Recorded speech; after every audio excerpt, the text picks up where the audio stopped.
خطے کے امن کے لیے ضروری ہے۔ انڈیا کی ریاست اس سائز کے ساتھ، جہاں پہ 20 کروڑ دلت ہیں، ان کے انٹچبلز ہیں، 40-50 کروڑ سے زیادہ پاورٹی لائن سے نیچے جو بھوکے لوگ ہیں، کہ جو اور اوپر یہ ایک ہائپر فورن پالیسی کے ساتھ اور ایک ہائپر ملٹری پاور کے ساتھ اور ایک بلو واٹر نیوی کے ساتھ یہ پوری دنیا میں اپنی فورس کو پروجیکٹ کرنے کی کوشش کر رہے ہیں، جو ڈسٹریبیوشن آف ویلتھ ہے اس معاشرے میں، اور جو ایک موسٹ انسٹیبل سوشل سٹرکچر اس قوم کا جو بن چکا ہے، وہ ایسا ہے کہ اپنے وجود پہ کولیپس کرے گا یہ۔ اور آئی ویری سیریسلی فیل کہ پاکستان کے ساتھ جو یہ رویہ رکھے رہے ہیں 1947 سے لے کر ناؤ اس ٹائم کہ ہم آنکھوں میں آنکھیں ڈال کر ان کے ساتھ وہی سلوک کریں جو یہ ہمارے ساتھ کرتے آئے ہیں، ہم نے بہت زیادہ شرافت دکھا لی ہے ان کے ساتھ۔ ہم ہمیشہ آپریٹ کرتے رہے ہیں across the line of control, international borders cross کر کے سیسنسٹ موومنٹ کو پاکستان میں بغاوتیں برپا کروانے کا ریٹ انہوں نے ڈالی ہے، اور ہم نے صرف کفارے چکانے ہیں۔ And we should start paying back these dates. ہمیں ہر طرح سے انڈیا میں ایک بغاوتی موومنٹس کو، تحریکوں کو سپورٹ بھی کرنا چاہیے، اور بڑے دکھی لوگ ہیں، بڑی تکلیف میں لوگ بیٹھے ہوئے یہاں پہ جو زائنسٹ آئیڈیالوجی کے تحت دبے ہوئے اسی معاشرے میں، اسی سوسائٹی میں، جن کو کوئی لیونگ سٹینڈرڈ ان کا نہیں ہے، ان کو انسان بھی نہیں سمجھا جائے، وہ انٹچیبل ہے، اس کو ہاتھ ہی نہیں لگایا جا سکتا ان کے معاشرے میں۔ کیا اس نے عزت دینی ہے اور کیا اس نے معاشرے نے وقار حاصل کرنا ہے؟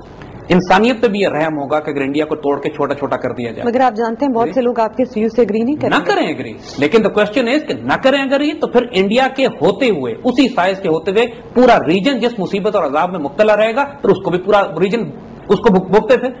کیونکہ ان کی جو تاریخ ہے، انہوں نے کس ملک کے ساتھ خیر کی ہے مجھے صرف یہ بتا دیں۔ پاکستان تو چھوڑیے، ہمارے ساتھ تو ان کی ابدی دشمنی ہے۔ سری لنکا کے ساتھ کیا خیر کی ہے، بنگلہ دیش کے ساتھ انہوں نے کیا کیا ہے، بھوٹان، سکم، نیپال اور میانمار کے ساتھ یہ کیا کرتے پھر رہے ہیں، کسی ملک کو خیر نہیں ہے ان سے۔ بنیادی طور پر اور دوسری بات جو پاکستان کے ساتھ یہ کرنے جا رہے ہیں، جو سب سے بغاوتیں برپا کرنے کے علاوہ ہمیں یہ بھوکا اور پیاسا بھی مارنا چاہتے ہیں۔ انہوں نے تمام وہ دریا جو پاکستان میں، حالانکہ ہماری ٹریٹی ہے ان کے ساتھ، یہ دریاؤں پر بند نہیں باندھیں گے، ڈیمز نہیں لگائیں گے، لیکن تمام دریا جو پاکستان میں آتے ہیں، انہوں نے بھاگلیار ڈیم بنایا ہوا ہے، انہوں نے کشن گنگا بنایا ہوا ہے، انہوں نے ولر بیراج بنا دیا، اور مزید، اور یہ دوسری طرف کابل حکومت سے بھی کہہ رہے ہیں کہ دریائے کابل پہ بھی ڈیم بنا دو تاکہ کابل دریا کا پانی جو پاکستان میں آتا ہے، بنگلہ دیش میں جتنے دریا بنگلہ دیش میں جا رہے ہیں سب پہ یہ ڈیم لگا رہے ہیں۔ ان کا پلان یہ ہے کہ پورے دریا جو انڈیا سے گزرتے ہیں ان کو آپس میں جوڑ دیا جائے تاکہ یہ سمندر میں بھی نہ جا سکے یہ دریا۔ نہیں، پانی کی اتنی شدید ضرورت ہے ان کو، جتنی انرجی کی ضرورت ہے اتنی پانی کی ضرورت بھی ہے ان کو۔ اور اگر چند سال تک پاکستان نے اپنے اس پانی کا مسئلہ حل نہ کیا ان کے ساتھ، تو یقین کیجئے گا ہمارے ملک میں نعوذ باللہ ان کو حملہ کرنے کی ضرورت نہیں پڑے گی، پوری قوم ایک دوسرے کو ہی کھا رہی ہوگی، ہماری آپس میں صوبوں میں اتنی شدید جنگیں ہو رہی ہوں گی کہ ان کو ہم پہ حملہ کرنے کی ضرورت نہیں ہوگی۔ ہمیں دو کام پہلے فوراً کرنے ہیں ان کے اس تھریٹ کو نیوٹرلائز کرنے کے لیے۔ پہلی بات تو یہ کہ ہمیں ایک نیشنل کنسنسس بنانا ہے۔ دیکھیے، سیاست سے بالا تر ہو جائیے، ہمیں تمام ڈیم بنانے ہیں، پانی سٹور کرنے کے جتنے بھی ذخیرے ہیں بڑے بڑے بنا سکیں ہمیں بنانے ہیں، چاہے وہ گلگت دیامیر سے لے کر بھاشا ڈیم سے لے کے کالا باغ ڈیم سے لے کے چھوٹے چھوٹے ڈیمز ہو، every level we need to start now across political divide, کیونکہ خطرہ صرف ملک کے اندر نہیں ہے، باہر سے بھی آپ کا پانی بند کیا جا رہا ہے۔ اور دوسرا کام جو ہمیں کرنا چاہیے، دیکھیے اگر پاکستان کا یہ پانی بند کرتے ہیں اس میں کوئی شبے کی بات نہیں ہے، اگر ہم فیصلہ کریں تو ہم کہیں گے ان سے کہ Pakistan should go and bomb these dams, جو یہ بنا رہے ہیں ڈیمز کو ہمیں توڑ دینا چاہیے، کیونکہ یہ بات چیت کر کے تو اس کو روکیں گے نہیں کبھی۔ پچھلے برسوں سے انہوں نے ڈیم کی تعمیر کر رہے ہیں اور قطعاً ان کو حق نہیں ہے ہمارا پانی روکنے کا، اور ہمارے سروائیول کا مسئلہ ہی ہے۔ ہمیں نیوکلیر بام سے اتنا خطرہ نہیں ہوگا جتنا ہمارا پانی روکنے سے ہمیں نقصان پہنچے گا۔ So this aggressive policy will only result in a military situation, in a conflict. The military situation is already there. ہم ملٹری سچویشن کو، ہمارے خلاف جو کچھ پاکستان میں اس وقت دہشت گردی کی کیمپین ہے، کیا انڈیا کی مرضی اور ان کی دخل دینے کے علاوہ ہو رہی ہے؟ No, they are 110% involved into this. It was a military solution جو ہمارے الیکشنز کو ایکسپلائٹ کیا انہوں نے 71 میں، اور ملٹری سولوشن انہوں نے امپوز کیا ہمارے اوپر، ہمارا بازو کاٹ کے الگ کر دیا۔ ہم کس بات کی شرافت دکھائیں اب ان کے ساتھ؟ You see, we should either go completely, ہمیں اپنے واٹر رائٹس ہر لحاظ سے پروٹیکٹ کرنے ہیں، ہمیں اس پورے خطے کو پروٹیکٹ کرنے کے لیے ہمیں لازم ہے کہ ہم انڈیا کے اندر اب انسرجنسیز کو سپورٹ کریں، کیونکہ وہ ہمارے اندر کر رہے ہیں، بلوچستان میں بھی کر رہے ہیں، ہمارے سندھ میں بھی کر رہے ہیں، ہمارے فرنٹیئر میں بھی کر رہے ہیں، ہمارے گلگت بلتستان میں بھی کر رہے ہیں، سرائکی بیلٹ میں بھی کر رہے ہیں۔ Why should we wait? We should also do exactly the same. Is coexistence possible?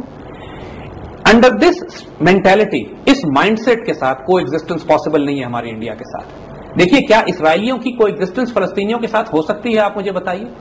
وہ فلسطینی جو نہتے ریفیوجی کیمپس میں اپنی زمین پہ ریفیوجی بنا دیے گئے ہیں، جن پہ روز Israeli army tanks, artillery, cannon fire اور گن شپس کے ساتھ اٹیک کر رہی ہے، اس کے بعد یو کین ناٹ ہیو کو ایگزسٹنس بٹوین ٹو ان ایکول پارٹنرز۔ کو ایگزسٹنس اس صورت میں ہو سکتی ہے جب ہمارا سائز ایک ہو، جب ہماری ملٹری اسٹرینتھ ایک ہو, جب ہماری اکنامک فورسز ایک ہوں, جب ہم ایک دوسرے کا لحاظ کرنے والے ہیں. ہم ان سے کم از کم 8 گنا چھوٹے ہیں ہر لحاظ سے, سائز میں بھی, آبادی میں بھی, رقبے میں بھی.